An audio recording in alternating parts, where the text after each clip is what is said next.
East West মেট্রোর পর এবার জোকা থেকে ধর্মতলা পর্যন্ত এই যে মেট্রো রুট, সেই মেট্রো রুটের কাজ কিন্তু দ্রুত গতিতে এগোচ্ছে। দ্রুত গতিতে কাজ শেষ করা হবে এমনই উদ্যোগ নেওয়া হচ্ছে এবং এর জন্য ট্রেনের যে বরাত, সেই বরাত দেওয়া হচ্ছে। টেন্ডার ডাকা হয়েছে, মোট 10টি ট্রেনের বরাত দেওয়া হয়েছে। প্রায় 900 কোটি টাকা খরচ করে 10টি ট্রেন কিনতে হবে।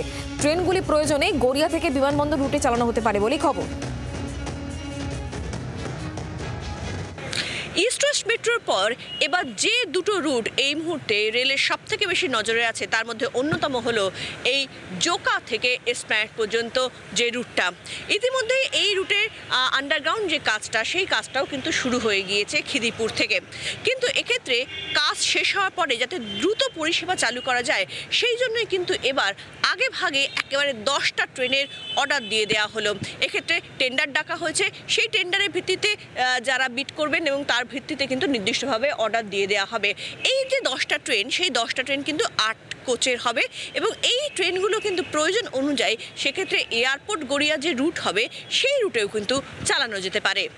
জি 24 ঘন্টার জন্য ক্যামেরায় কমলের সঙ্গে শ্রেয়সী, কলকাতা। বাংলার আওয়াজ, বাঙালির আবেগ, জি 24 ঘন্টা।